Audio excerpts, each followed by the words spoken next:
Hello guys, welcome back to civil knowledge YouTube channel. ఈ వీడియోలో మనం డిజైన్ ఆఫ్ కాలం ప్రాబ్లం అనేది చూడబోతున్నాం. ఒకటి శాంపుల్ ప్రాబ్లం. సో అయితే ఇక్కడ క్వశ్చన్ ఏమి ఇచ్చారంటే design of column for a 2 bedroom residential house bearing a load of 800 kN అని ఇచ్చారు. సో ఇక్కడ ఈ 2 bedroom హౌసా 3 bedroom హౌసా అనేది మనకి ఊరికే జస్ట్ తెలియని వాళ్ళకి కన్ఫ్యూజ్ చేయడానికి ఇస్తారు. మనకి దాంతో ఏం పని లేదు. ఏమని ఇచ్చారు ఇక్కడ అంటే bearing a load of 800 kN. So 800 kN load అనేది వస్తుంది, దానికి డిజైన్ చేయమన్నారు. ఇంకా ఇది జస్ట్ యాక్సియల్ లోడ్ ప్రాబ్లం అంతే. ఎందుకంటే ఓన్లీ యాక్సియల్ లోడ్ మాత్రమే ఇచ్చారు మనకి. మొమెంట్స్ ఏమి ఇవ్వలేదు. యూని యాక్సియల్ బై యాక్సియల్ మొమెంట్స్ అట్లా ఏమి ఇవ్వలేదు అనమాట. సో కాబట్టి ఇది జస్ట్ యాక్సియల్ లోడ్ ప్రాబ్లం అంతే. సో చాలా ఈజీగా ఉంటుంది చూడండి. సో ముందుగా చెప్పాలనుకుంది ఏంటంటే నేను ఈ ఏదైతే నోట్స్ ఉందో దాన్ని కింద డిస్క్రిప్షన్లో నేను ఒక లింక్ ఇచ్చాను, వెబ్సైట్ లింక్. దాంట్లో ప్రొవైడ్ చేశాను. ఎవరికైనా కావాలంటే వెళ్ళి డౌన్లోడ్ చేసుకోవచ్చు. ఓకే, సో ఇప్పుడు వీడియో అనేది స్టార్ట్ చేద్దాం. సో ఫస్ట్ గివెన్ డేటా మనం రాసినట్టయితే ఇక్కడ given the load on column that is 800 kN load అనేది ఇచ్చారు. సో నెక్స్ట్ ఇక్కడ మెటీరియల్ స్ట్రెంత్ ఏమన్నా ఇచ్చారా? ఏం ఇవ్వలే. కానీ మనం అవి లేకపోతే డేటా మనం ఏం చేయలేం. సో కాబట్టి అజ్యూమ్ చేసుకోవాలి. So assume M20 grade of concrete and Fe415 grade of steel are used in the design of this column. So ఈ కాలం డిజైన్లో మేము M20 గ్రేడ్ కాంక్రీట్ అని అజ్యూమ్ చేసుకున్నాం, Fe415 గ్రేడ్ కాంక్రీట్ స్టీల్ అని assume చేసుకున్నాం. ఎందుకంటే క్వశ్చన్లో నువ్వేం ఇలా కాబట్టి. Okay, next so factored load is equal to, so ఇది ఇచ్చింది మనకు వాళ్ళు జస్ట్ ఏమన్నారు, బేరింగ్ ఏ లోడ్ ఆఫ్ అన్నారు. సో లోడ్ ఆఫ్ అంటే ఇది నార్మల్గా స్ట్రక్చర్ ఆ కాలం పైన వచ్చే normal load or working load or safe load అని అంటాం మనం. సో కానీ ఇక్కడ మనం డిజైన్ చేయాల్సింది వాళ్ళు ఇచ్చిన లోడ్ కాదు, దానికంటే కొంచెం ఎక్కువకి. ఆ కొంచెం ఎక్కువ ఎంత అంటే ఫ్యాక్టర్ ఆఫ్ సేఫ్టీతో మల్టిప్లై చేయాలన్నమాట. Okay, load factor. So 800 into load factor ఎంత తీసుకుంటాం జనరల్గా మనము అంటే 1.5. సో 800 ఇంటూ 1.5 చేస్తే మనకి 1200 kN అనేది వచ్చింది. దాన్ని న్యూటన్స్లో రాసుకోవడం కోసం కిలో బదులు 10 క్యూబ్ అంటే 1000 అనేది పెట్టుకున్నాం అనమాట. So 1200 into 10 cube newtons. So ఇది మనకి factor load. Okay, and material grade వచ్చేసి M20 concrete Fe415 steel. So ఇప్పుడు మనం ఇక్కడ కావాలంటే ఇది కూడా రాసుకోవచ్చు. ఈ M20 కాంక్రీట్కి ఏమో FCK is equal to 20 Nm/mm². Next Fy is equal to స్టీల్కి 415 Nm/mm². ఇట్లా రాసుకోవచ్చు. ఓకే, సో ఇప్పుడు assume area of steel. So ఇప్పుడు ఏరియా ఆఫ్ స్టీల్ ఎంత ఉండాలి అని అజ్యూమ్ చేసుకుంటున్నాం మనం. ఎందుకంటే మనకి ఇక్కడ డిజైన్ చేయాలి అని అంటే సో ఏదో ఒక ప్రొసీజర్ స్టార్ట్ చేయాలి మనం. ఆ ప్రొసీజరే ఏంటిది, మనం ఆల్రెడీ ఈ టైప్ ప్రాబ్లం చాలా డిస్కస్ చేసాం మన ఛానల్లో. సో ఎవరైనా ఇంట్రెస్టెడ్ ఉంటే వెళ్ళి వాచ్ చేయొచ్చు. ఓన్లీ యాక్సియల్ లోడే కాకుండా యూని యాక్సియల్ బై యాక్సియల్ కూడా డిస్కస్ చేసాం. సో ఇది ఇంకొక ఎగ్జాంపుల్ అనమాట. జస్ట్ ఓన్లీ యాక్సియల్ లోడ్కి ఇంకొక ఎగ్జాంపుల్ మీకు బాగా అండర్స్టాండ్ అవ్వడం కోసం చేస్తున్న వీడియో. సో ఇప్పుడు ఫస్ట్ స్టెప్ మనం ఏం చేస్తామనంటే డిజైన్ ఆఫ్ కాలంలో assume area of steel. AST area of steel means ASC. ఇక్కడ ఏఎస్సి. సో ఇది మనం ఏం చేస్తామంటే అజ్యూమ్ చేసుకుంటాం. ఇక్కడ ఏఎస్టీ అనకూడదు, ఏఎస్సి అనాలి. ఎందుకంటే ఇది టెన్షన్ స్టీల్ కాదు, కంప్రెషన్ వచ్చే స్టీల్ అనమాట. సో కాబట్టి ఏఎస్సి అని అంటాం. So area of steel that is equal to 1% of total gross area అని అజ్యూమ్ చేసుకుంటాం మనం. ఓకే, ఇది 1% ఎందుకు తీసుకోవాలనంటే మినిమంకి మ్యాక్సిమంకి మధ్యలో తీసుకోవాలి మనం. So according to IS code మనకి minimum percentage of steel in column ఎంత అని అంటే 0.8% ఆఫ్. సో 0.8% అనేది మినిమము. 0.8% ఏంటి, 0.8% of gross area to 6% of gross area. Okay, ఇది మ్యాక్సిమం అండ్ మినిమం. సో 0.8% అనేది మినిమము, 6% అనేది maximum steel in percentage of steel in column. So మనం ఏం చేస్తున్నాము అంటే మ్యాక్సిమం మినిమం మధ్యలో 1% స్టీల్ని అజ్యూమ్ చేసుకుంటున్నాం. ఓకే, మనం ప్రొవైడ్ చేసే స్టీల్ ఎంత అనుకుంటున్నాం, 1% స్టీల్ ప్రొవైడ్ చేయాలనుకుంటున్నాం. So ASC is equal to 1% of gross area అన్నాం. ఇక్కడ టోటల్ గ్రాస్ ఏరియా, దాన్నే షార్ట్ ఫామ్లో ఏజీ అని పిలుస్తాం. Okay, 1% of AG. సో, అయితే 1% అంటే మీనింగ్ ఏంటి? పర్సెంట్ అంటే 1/100. సో, 1% కాబట్టి 1/100. అదే 5% అయితే 5/100. సో, 1% కాబట్టి 1/100 ఇంటూ ఏజీ. సో, ఏజీ ఏసాం. సో, 1/100 మనం ఎలా రాయొచ్చు? 0.01గా కూడా రాయొచ్చు. ఓకే. ఫ్రాక్షన్‌లో. సో, 0.01 డెసిమల్స్‌లో మనం రాసుకోవచ్చు. 0.01 AG. Okay. Area of concrete AC. ఇప్పుడు ఏరియా ఆఫ్ కాంక్రీట్ కావాలా? అంటే ఇక్కడ మీనింగ్ ఏంటంటే మనకి ఇది కాలమ్ క్రాస్ సెక్షన్ అని అనుకుందాం మనం ఇక్కడ డ్రా చేసేది. సో, ఈ కాలమ్‌లో మనకేముంటది? ఇట్లా స్టీల్ ఉంటది. అంతేనా?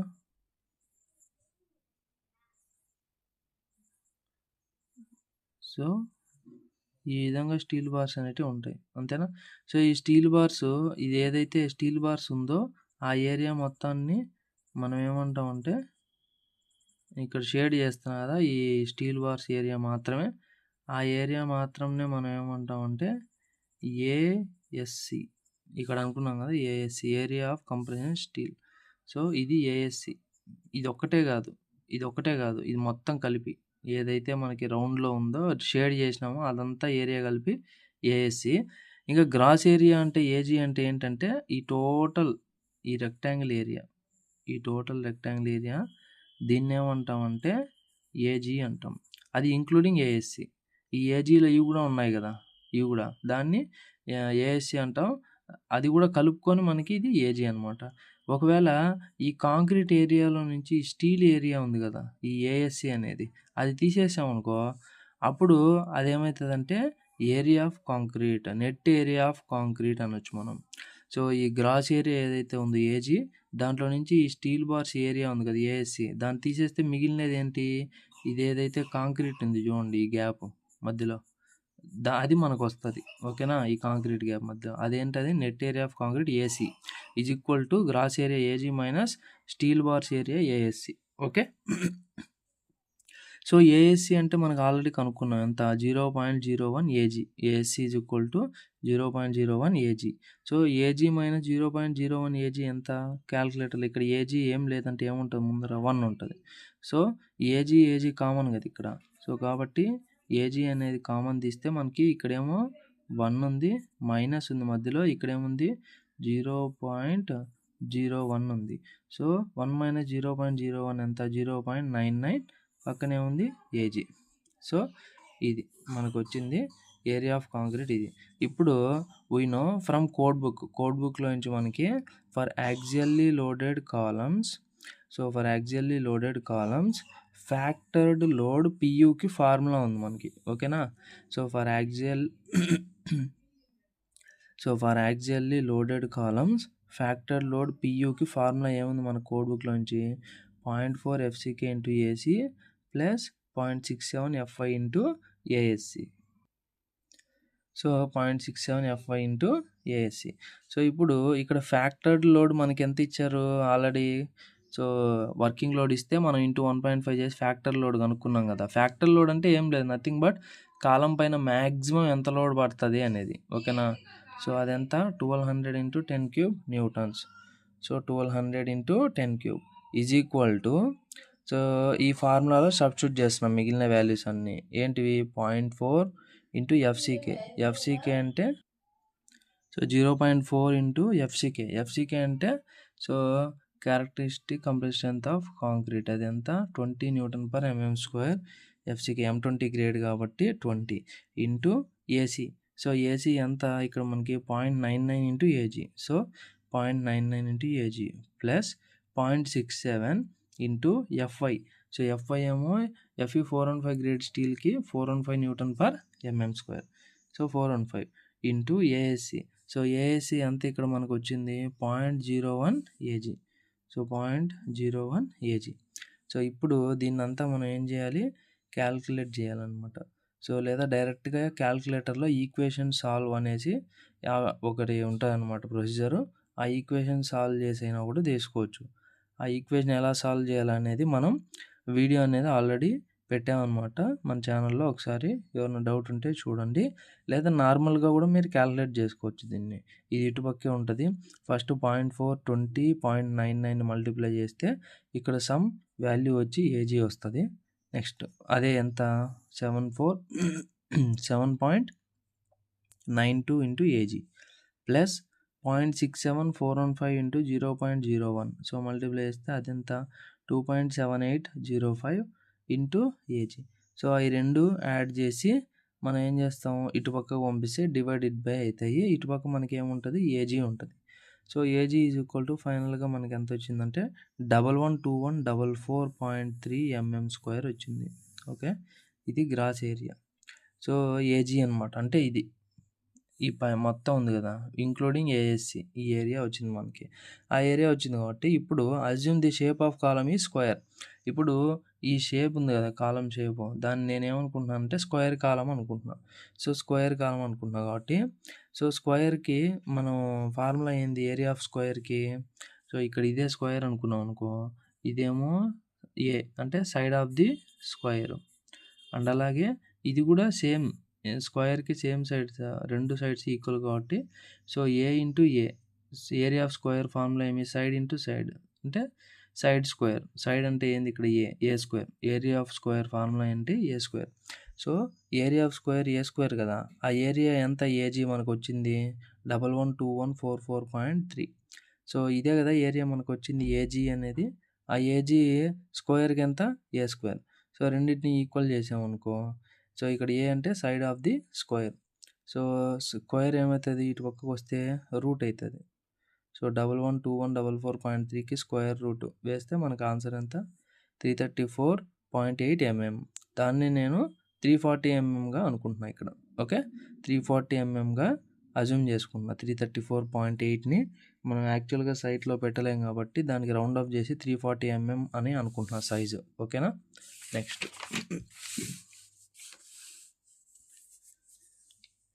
సో ఇప్పుడు మనం ఏం చేస్తున్నాం అంటే ఇక్కడ టేక్ 340/340 mm స్క్వేర్ కాలం అని డిసైడ్ చేసాం. ఓకే, నెక్స్ట్ ఇప్పుడు దాంట్లో ఏం కనుక్కోవాలి, మనం కంప్రెషన్ స్టీల్ ఎంతనో కనుక్కోవాలి, ఏఎస్సి. సో అది ఎలా కనుక్కోవాలి, ఏఎస్సికి మనకి ఇందాక ఫార్ములా చూసాం మనం ముందు దాంట్లో ఏంటి, 0.01 into AG. So 0.01 into AG ఎట్లా వచ్చింది, ఇక్కడ చేసాం 0.01 into AG. So 0.01 into AG, AG ఎంత వచ్చింది మనకి ఇక్కడ, సో 112144.3. సో 112144.3 ఎంత వచ్చిందంటే 1121.44 mm². సో ఇది మనకు వచ్చిన ఏరియా. కానీ మనం స్టీల్ బార్స్ ఎన్ని స్టీల్ బార్స్ పెట్టాలి, ఎంత డయామీటర్ పెట్టాలి అని చెప్పాలి, అంతేగాని ఏఎస్సి ఇంత వచ్చిందని చెప్పకూడదు అనమాట. అప్పుడే కదా సైట్లో మనం పెట్టగలుగుతాం.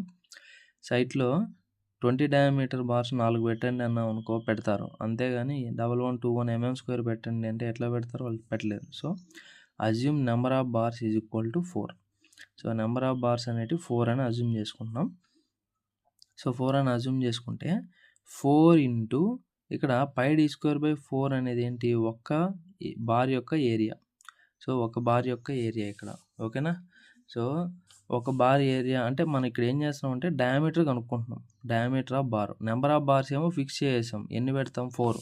ఇక్కడ నేను గీసింది ఏమో 8 గీసాను కదా. సో 1 2 3 4 5 6 7 8 గీసా. ఇప్పుడు ఏం చేస్తామంటే మనం ఓన్లీ 4 బార్స్ అనే అజ్యూమ్ చేసుకుంటున్నాం అనమాట. అంటే ఇది తీసేసిన, ఇది తీసేసా, ఇది తీసేసి, ఇది తీసేసి ఓన్లీ 1 2 3 4 కార్నర్లో మాత్రం 4 బార్స్ పెడతా అని అజ్యూమ్ చేసుకుంటున్నా. కాకపోతే ఆ 4 బార్స్ ఎంత డయామీటర్ పెట్టాలనేది కనుక్కుంటున్నాం ఇప్పుడు మనం. సో నెంబర్ ఆఫ్ బార్స్ ఏమో 4 పెట్టింది నేను. ఓకే, 4 ఇంటూ ఒక్క బార్ యొక్క ఏరియా ఎంత, సర్కిల్ షేప్ కదా ఇది, కాబట్టి సర్కిల్ ఏరియా πd²/4 అదే వేసా ఇక్కడ. So 4 into πd²/4 is equal to, so ఆ ఏరియా మొత్తం బార్స్కి దేనికి ఈక్వల్, ఏఎస్సికి equal, area of compression steel మొత్తానికి ఈక్వల్ ఎంత 1121.44. సో ఇప్పుడు 4 4 క్యాన్సిల్, పై ఇటు పక్కకు వచ్చింది అనుకో 1121.44 divided by 1121.44 divided by pi అవుతుంది. ఓకే, అండ్ స్క్వేర్ ఉంది కదా ఇక్కడ, స్క్వేర్ ఇటు పక్కకు వచ్చింది అనుకో రూట్ అవుతుంది. సో ఇప్పుడు ఫైనల్గా మనకి డి అనేది ఎంత వస్తుంది, క్యాలిక్యులేటర్లో చేస్తే 18.89 mm వస్తుంది. 18.89 mm అనే బార్ ఉండదు మనకి, కాబట్టి ఏం చేసాం 20 mm డయామీటర్ బార్ అనేది మనం అజ్యూమ్ చేసుకుంటున్నాం ఇక్కడ. ఓకే. 20 mm. సో, ప్రొవైడ్ 4 నంబర్సే కదా మనం అనుకునింది ముందు. కాబట్టి provide 4 numbers of 20 mm dia HYSD bars or 20 mm dia FE415 steel bars అని కూడా చెప్పొచ్చు మనం. HYSD is nothing but so high yield strength deformed bars. దాంట్లో FE415 గ్రేడ్ మనకి అజ్యూమ్ చేసుకుంది మనం. కాబట్టి so FE415 steel bars provide చేయండి అని మనం చెప్పొచ్చు. ఓకే. Next lateral టైస్. లాటరల్ టైస్ అంటే ఏంటి ఇప్పుడు మళ్ళీ మనకి? సో ఒక కాలం ఇది తీసుకుంటే మనం ఇక్కడ సో ఇట్లా కాలం ఉందనుకుంటే మనకి ఇట్లా లాంగిట్యూడినల్ బార్స్ ఉంటాయి కదా, 4 బార్స్. సో ఇట్లా 4 బార్స్ లాంగిట్యూడ్ ఉంటే ఇప్పుడు ఈ స్టీల్ బార్స్ 4 20 mm డయా అని మనం కనుక్కున్నాం. అయితే లాటరల్ టైస్ అంటే ఏంటి? దాని చుట్టూ రింగ్స్ ఉంటాయి ఇట్లా. సో రెక్టాంగిల్ షేప్లో మీరు చూసింటారు అనమాట. ఈ విధంగా రింగ్స్ ఉంటాయి. దాన్నే మన బీమ్లో అయితే స్టిరప్స్ అంటాం, కాలమ్స్లో అయితే లాటరల్ టైస్ ఆర్ రింగ్స్ అని అంటాం. Lateral ties or rings. Okay. So వీటి యొక్క డయామీటర్ స్పేసింగ్ కనుక్కోవాలి. అంటే స్పేసింగ్ అంటే ఇది పిచ్ ఆర్ స్పేసింగ్ అంటాం. ఒకదానికి దూరం ఎంత, నెక్స్ట్ అలాగే దాని యొక్క డయామీటర్ ఎంత. So first diameter of lateral టైకి చూస్తే మనకి కోడ్ బుక్ ప్రకారం 2 కండిషన్స్ ఉన్నాయి. ఓకే. IS 456 ప్రకారం 2 కండిషన్స్. ఒకటేమో 6 mm, ఇంకోటేమో 1/4 of the diameter of the largest main bar. Okay. So 6 mm ఒకటి, 1/4 of the diameter of the largest main bar అనమాట. సో అదేంటంటే ఇప్పుడు 6 mm ఒకటి, నెక్స్ట్ 1/4 అంటే 1/4 of the main bar diameter. Main bar diameter ఇక్కడ ఒకటే diameter bar ఉంది. ఎంత? 20 mm అనమాట. ఓకేనా. సో ఆ 20 mm 1/4 చేస్తే ఎంత వచ్చింది? 5 mm. ఇంకోటేమో డైరెక్ట్ కండిషన్ 6 mm. ఇప్పుడు మనం 2 కండిషన్లు ఇచ్చాడు, 6 mm ఉంది, 5 mm ఉంది. ఏది తీసుకోవాలనంటే so whichever is higher. ఈ రెండిట్లో whichever is higher, whichever is largest అని కూడా అనొచ్చు మనం. Higher value. సో ఏది ఎక్కువ వస్తే అది తీసుకోవాలి ఈ రెండిట్లో. సో ఏది ఎక్కువ వచ్చింది? 6 mm ఎక్కువ కదా 5 mm కంటే. కాబట్టి డయామీటర్ ఆఫ్ స్టిరప్ ఆర్ మనం స్టిరప్ అనే దానికన్నా ఇక్కడ మనం లాటరల్ టైస్ అనొచ్చు. ఓకే. స్టిరప్స్ అనేది బీమ్స్లో lateral ties. So take 6 mm dia for lateral ties. Okay. Next pitch of lateral ties. So pitch అంటే ఇందాక చెప్పాం స్పేసింగ్, అంటే ఒకదాని నుంచి ఇంకో దానికి ఎంత గ్యాప్ ఉండాలి. సో అది దానికి 3 కండిషన్లు ఉన్నాయి కోడ్ బుక్ ప్రకారం. ఒకటేమో 300 mm, ఇంకోటేమో so least lateral dimension. Least lateral dimension అంటే ఇదే మన ఏదైతే షేప్ ఉంది కదా స్క్వేర్ కాలం అనుకున్నాం, దాని సైడ్ ఎంత? సైడ్ మనకి 340 mm కదా. అదే రెక్టాంగిల్ అనుకోండి, రెక్టాంగిల్ కాలం అనుకోండి, ఏదైతే ఇదే తక్కువ కదా సైడ్. కాబట్టి ఇది తీసుకోవాలి, లీస్ట్ లాటరల్ డైమెన్షన్ తీసుకోవాలి. Okay. So least lateral dimension ఎంత? 340 mm. So next third condition వచ్చి 16 times of diameter of main longitudinal bar. So ఇప్పుడు 16 times of diameter of main longitudinal bar తీసుకోవాలి మనం. సో ఇప్పుడు దీంట్లో మినిమం బార్ తీసుకోవాలన్నమాట. అంటే minimum diameter bar. For example ఇక్కడ మనకి 20 mm డయా ఉన్నాయి, 50 mm డయా 32 mm డయా ఉన్నాయి అనుకో. 20 mm డయా తీసుకొని క్యాలిక్యులేట్ చేస్తాం మనం. సో 16 into 20 ఎంత వచ్చింది మనకి? 16 into 20 320 mm వచ్చింది. So pitch should be taken as the highest of above all. So ఈ వీటిలో ఇక్కడ మిస్టేక్ ఉందన్నమాట. ఇది హైయెస్ట్ కాదు, ఇదేమో విచ్ ఎవర్ ఈజ్ హై. ఏది ఎక్కువ ఉంటే అది తీసుకుంటాం డయామీటర్కి. దీంట్లో ఏమో విచ్ ఎవర్ ఈజ్ లీస్ట్ అనమాట. ఓకేనా. Which ever is least. So వీటిలో ఫస్ట్ 300 mm ఉంది, మళ్ళీ ఎంత వచ్చింది? 340 వచ్చింది, మళ్ళీ ఎంత వచ్చింది? 320 వచ్చింది. సో వీటన్నిటిలో తక్కువ ఏది మనకి? 300 mm. సో కాబట్టి 300 mm తీసుకుంటాం, whichever is least value. Okay. గుర్తుపెట్టుకోండి, it is not highest, it is least. Okay. So ఇప్పుడు మనం ఏం చేస్తున్నాం? Pitch of the lateral ties 300 mm తీసుకున్నాం. ఇప్పుడు మనం డయాగ్రామ్లో రిప్రజెంట్ చేస్తాం దాన్ని. ప్రొవైడ్ ఫైనల్గా ఒక సెంటెన్స్ రాస్తాం. Provide 6 mm dia lateral ties, 6 mm dia lateral ties at the rate of 300 mm centre to centre pitch. Assume all covers are 40 mm. అన్ని covers అంటే ఇటుపక్క కవరు, ఇటుపక్క కవరు, ఇటుపక్క కవరు అన్ని కవర్స్ మనం ఎంత అజ్యూమ్ చేసుకుంటున్నాం 40 mm అని అజ్యూమ్ చేసుకుంటున్నాం. ఓకే. సో ఇది 340, ఇది 340, ఈ కవర్స్ అన్నీ 40. ఎన్ని బార్స్ మనకి 4 నెంబర్ ఆఫ్ బార్స్ 4 కార్నర్స్లో అవేంటివి 20 mm dia bars. So 4 numbers of 20 mm dia bars. Next ఇవేంటివి లాటరల్ టైస్. ఈ లాటరల్ టైస్ అవేంటి 6 mm dia bars at rate of 300 mm centre to centre. So ఇది మనకి టోటల్గా ప్రాబ్లం అనమాట. సో కాలమ్ డిజైన్, అది కూడా axial column design problem. So ఇది ఆల్రెడీ మనం చేసాము, మళ్ళీ కూడా ఎక్స్ప్లెయిన్ చేసాము, వేరే ప్రాబ్లం తీసుకొని చేస్తున్నాను ఈరోజు, ఎందుకంటే మీకు బెటర్ అండర్స్టాండింగ్ కోసం. సో ఈ వీడియో మీకు నచ్చినట్లయితే లైక్ చేయండి గైస్, మీ ఫ్రెండ్స్కి షేర్ చేయండి ఈజీ అనిపిస్తే. సో అండ్ అలాగే మన ఛానల్ సబ్స్క్రైబ్ చేసుకోవడం మర్చిపోద్దండి. Thank you.